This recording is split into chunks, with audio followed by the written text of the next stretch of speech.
কমিউনিস্টরা সবসময় গরিবের দোহাই দেবে, আর কমিউনিস্টরা গরিবের চাইতে চাঁদা তুলে নিজের পেট পালে।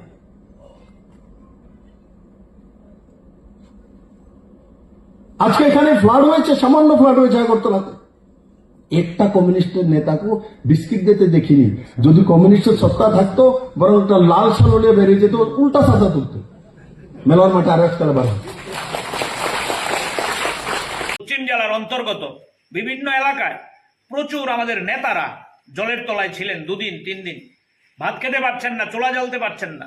আমরা তাদের জন্য তো বিরাট কিছু করতে পারবো না, জানেন আমরা ছোট সংগঠন, গরিব সংগঠন, আমাদের বিরাট কিছু ফান্ড নেই, টাকা নেই, পয়সা নেই, বলতে কোনো আপত্তি নেই প্রকাশ্যে। আমরা বিএমএস এর মতো মানুষ থেকে ভয় দেখিয়ে, শ্রমিকদের ভয় দেখিয়ে, স্টিকার লাগিয়ে টাকা নিয়ে আসি না।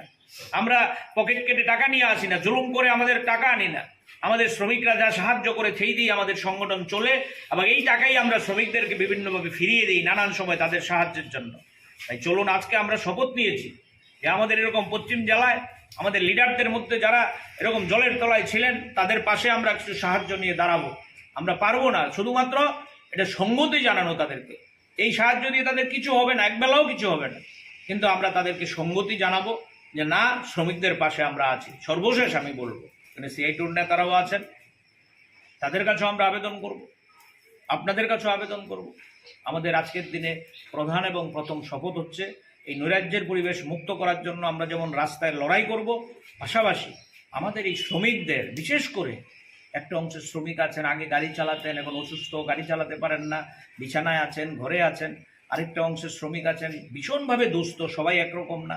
এই দুস্থ শ্রমিকদের খবরাখবর রাখবেন, তাদের পাশে থাকবেন। আমাদের যারা কাজ করতে পারে না তাদের পাশে দাঁড়াবেন। আমরা মনে করি এটা কোথায় আছে বাংলায়, যদি হয় সুজন তেঁতুল পাতায় নজন। আমরা গরিব হতে পারি কিন্তু আমাদের মন বড়, আমরা সবাই মিলেই ভাগ করে খাবো।